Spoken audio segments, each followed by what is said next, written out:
처음 왔을 때 그대로 놔두면 됐을 때가 있죠.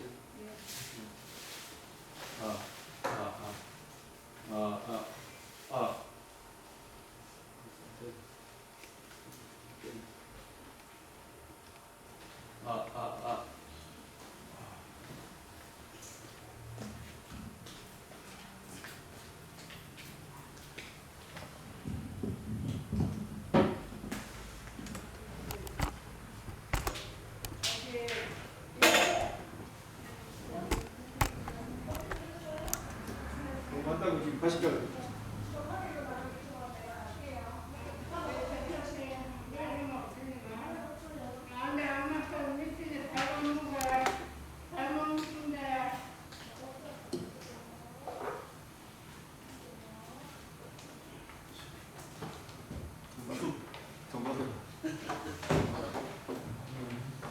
일단 오늘은 히브리서를 처음부터 끝까지 파워포인트 중심으로 진도를 나가겠습니다. 중간에 설명하고 싶은 게 있어도 끝까지 일단 나가도록 하겠습니다.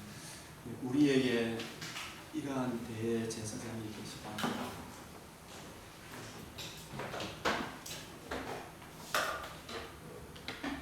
두 부분으로 되어 있는 히브리서 1에서 10장까지가 교리. 지금 우리가 하는 말의 요점은 이러한 대제사장이 우리에게 있다는 것이다. 그는 하늘에서 지극히 크신 이의 보좌 우편에 앉으셨으니 1에서 10장까지가 대제사장 되시는 우리 주 예수 그리스도, 11장부터 13장까지는 윤리, 우리는 뒤로 물러가 멸망할 자가 아니요 오직 영혼을 구원함에 이르는 이러한 대제사장이 누구시며 이분이 우리를 위해 뭘 해주셨으며 그래서 그리하여 우리는 어떠한 존재가 되었는지 우리로 하여금 의롭다하게 하시고 우리로 하나님 자녀로 삼아주신 우리 주 예수 그리스도와 예수님이 우리에게 행해 주신 복음에 나타난 하나님의 의를 믿는 믿음을 가진다. 하나님의 의를 주신 우리의 큰 대제사장 되시는 예수 그리스도를 믿는 믿음을 가진 자입니다. 그래서 이 믿음을 가진 자마다 바라는 것들, 우리 주 예수님을 믿음으로 우리가 의롭담을 얻어 하나님의 자녀된 자들에게 우리 인생이 안고 있는 가장 큰 문제인 죄 문제를 해결받음으로 하나님께 의롭담을 얻어 죽음일과 추방과 벌거벗음의 추방의 문제가 해결이 되므로 하나님과 관계와 교제가 회복이 되고 생명을 얻고 벌거벗은 죄 문제가 해결이 되고 추방, 하나님 품 안에 들어가는 부활의 몸을 입을 뿐만 아니라 현재 얻은 복은 주님 안에 내가 의롭다함을 얻은 영혼의 구원함을 얻은 것이지만 바라는 것은 1차적으로 육신의 장막집을 떠나 심판에 이르지 아니하고 낙원에 들어가는 것, 하나님 아버지 집에 들어가는 것, 그리고 주님 재림하시는 그날에 부활의 몸을 입어 새하늘과 새 땅에서 다시는 아픔도 눈물도 없는 썩지 않고 더럽지 않고 시하지 아니하는 하늘나라에서 영원토록 주와 함께 사는, 그것이 우리의 바라는 것들입니다. 보지 못하는 것들입니다. 그것을 진정으로 바라는 사람은 현재 주께서 우리에게 주신 하나님의 의를 믿음으로 이 의를 주신 예수를 믿는 이 믿음 안에서 이 믿음을 가지기 때문에 우리는 이러이러한 삶을 산다. 이것이 바라는 것들의 실상이다. 보지 못하는 것들의 증거다. 이 실상 증거는 현재 우리의 삶은 예수 그리스도와 그의 복음 외에 아무것도 알지 않기로 작정하고 이 복음을 주신 예수를 주로 그리스도로 믿는 이 믿음으로 인하여 세상이 우리에게 가하는 핍박도 미혹도 넉넉히 이기고 오직 예수 그리스도와 그의 복음을 믿는 믿음으로 우리는 살아간다. 실상 증거는 예수 믿는 믿음으로 말미암아 히브리서 10장 32절에서 39절에 보면 재산이 빼앗기고 목숨을 잃고 감옥에 갇히고 이런 일들이 있지만 뒤로 물러가지 아니하고 예수 믿는 믿음, 그런 삶의 모습이 바라는 것들의 실상이다, 증거다. 그래서 그런 믿음으로 베드로는 거꾸로 순교를 하고 12사도들 중에 사도 요한을 제외하고 모두가 다 순교의 길을 가는 그런 것들이 현재 실상이고 증거다. 우리 전에 아벨에서부터 모든 구약의 믿음의 사람들이 그렇게 살아왔다. 우리는 뒤로 물러가 세상으로 돌아갈 그런 사람들이 아니다. 그래서 이런 믿음을 가진 사람입니다. 이런 믿음을 가지게 된 것은 1에서 10장까지의 우리의 큰 대제사장 되시는 예수가 누구신지, 그분이 왜 오셨는지, 우리에게 행해 주신 큰 은혜를 알고 제대로 마음으로 믿고 이분을 믿는 그 믿음이 우리로 하여금 또 우리 전에 선지자들로 하여금 이러한 삶을 살게 하셨다. 그래서 믿음은 이렇게 해서 히브리서 11장에 믿음으로 아벨은, 믿음으로 아브라함, 믿음으로 이삭은, 그러한 아브라함부터 예수님 오실 때까지의 믿음의 선진들을 열거하고 있습니다. 그분들은 우리가 믿는 이 믿음의 주인공 예수를 바라보는 믿음으로 그 시대에 남은 자로서 세상과 타협하지 않고 뒤로 물러가지 아니하고 어떤 환난이나 유혹이 오더라도 믿음을 지킨 남은 자들의 삶의 모습을 실상이다, 증거다, 그렇게 살아갔지 않느냐, 우리도 그렇게 살아가자, 이렇게 이야기하는 거예요. 그래서 앞부분은 대제사장, 뒷부분은 믿음의 의다. 대제사장을 제대로 알고 살아가는 사람들의 삶의 모습은 우리 전에 선지자들의 선진들의 삶의 모습이 11장에 이랬고, 우리도 이 믿음의 바통을 이어서 앞으로 나아가자. 우리가 쓰러져서 되겠는가? 주님 오실 때까지 뒤로 물러가지 말고 강하고 담대하게 앞으로 나아가자. 타협하지 말자. 예수 그리스도와 그의 복음만이 유일한 구원의 길이다. 이거 선포하며 나아가자.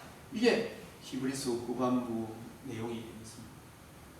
그래서 앞부분의 중심 주제는 대제사장입니다. 어찌하여 제사장이 필요하게 되었죠? 이 대제사장이 필요하게 되었는가? 성수대교가 끊어지면 건너갈 수가 없듯이 하나님과 우리 사이에 제약이 너희와 하나님 사이를 갈라놓았고, 그래서 이 제약은 모든 사람이 죄를 품하였음에 한 그 죄, 선악을 알게 하는 나무의 열매를 먹는 날에는 반드시 죽으리라.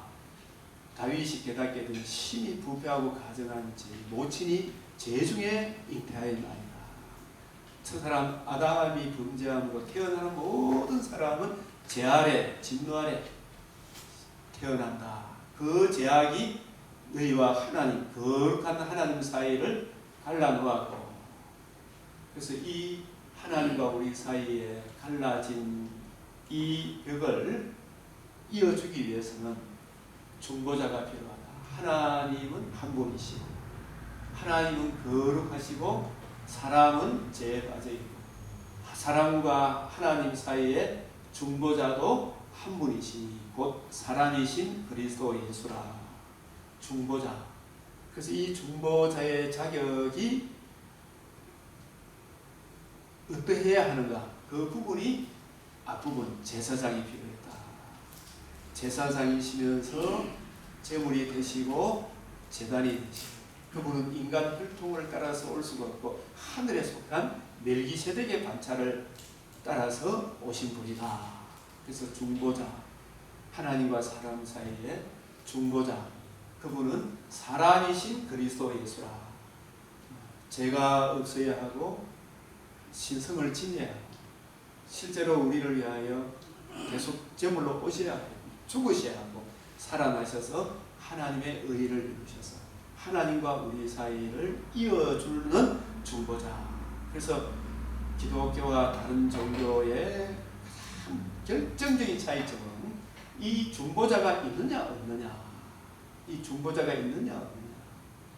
이 중보자의 자격은 하나님이시면서 사람이에요.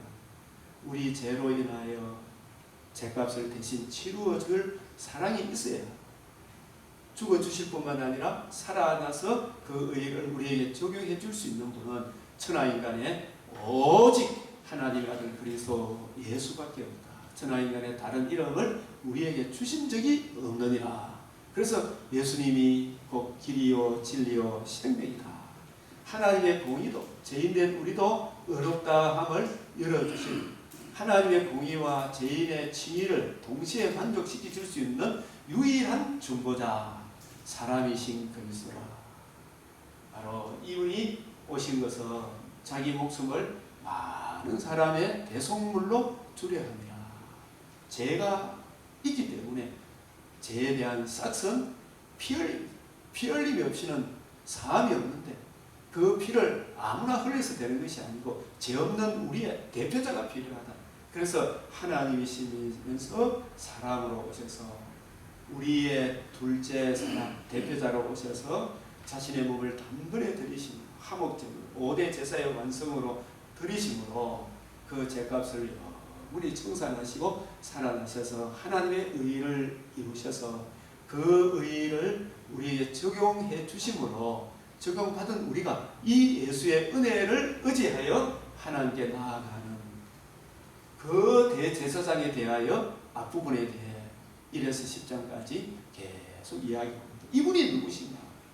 대속물로 주려 합니다. 대속물 중보자. 그래서 히브리서의 기록 목적은 이게 옛날이나 지금이나 아벨 시대나 주님 오실 때까지 우리의 일생 당하도록 항상 히브리서도 그렇고 베드로 전후서도 그렇고 창세기도 그렇고 언제나 이 말씀이 아벨 시대에도 말씀했지만 지금도 우리에게 동일하게 같은 말씀으로 말씀을 하고 계십니다. 그래서 제가 맥체인 이렇게 표를 이래 좀 적어보면 그걸 꾸준히 읽는 사람은 저한테 이런 말씀을 목사님 이게 아벨 시대가 언젠데 발람 시대가 언젠데 오늘 대한민국 현실하고 어떻게 이래 똑같은지 모르겠습니다. 이런 이야기를 하는 분들이 계시더라고요. 그래서 히브리서 11장에 보면은 아벨 시대에 말씀하셨던 그 하나님께서 오늘 우리에게도 동일하게 말씀하신다. 그래서 사람은 어제나 오늘이나 변하지 않아요.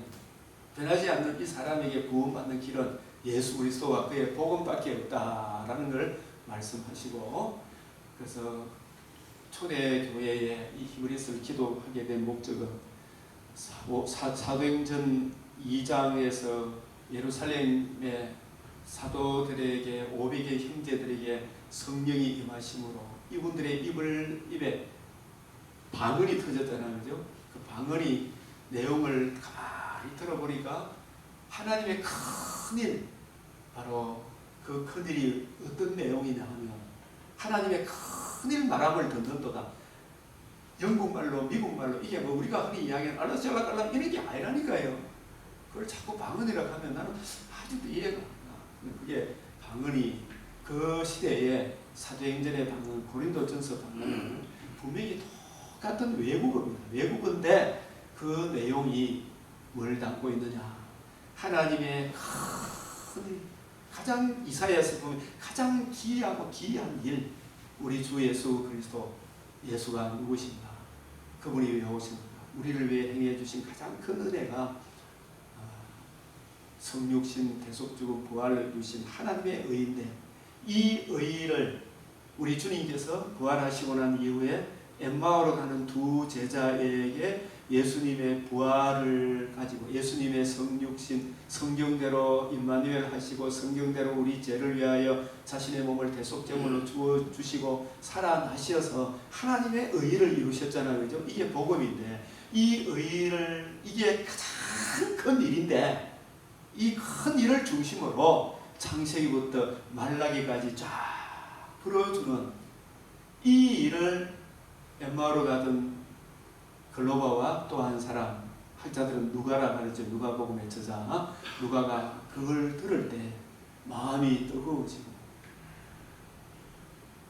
예수님의 그 가르침을 받을 때 자기들이 십자가 죽는 죽음, 예수 죽는 걸 크게 실망하는데 바로 이 예수님이 살아나시구나. 이 성경을 이해하고 깨닫고 보니까 옆에 계신 분이 자기들이 그렇게 찾던 예수였구나. 그 예수님 보이지 않고 예루살렘으로 그 즉시로 올라가서 보니까 다른 제자들도 모여있고 그래서 예수님이 40일 동안 계시면서 이 성경을 가지고 하나님 나라의 일을 설명해 주실 때 주신과 같이 이 예수를 구주로 영접한 이분들에게 오순절 성령이 임하셔서 충만하게 하셔서 이분들을 통하여 예수님께 가르침 받았던 그와 같은 방식대로 예수 그리스도의 죽으심과 부활에 나타난 하나님의 의, 이 복음, 이게 큰 일이에요. 이걸 가지고 구약을 풀어주는 이것이 하나님의 큰일 말함을 듣는도다.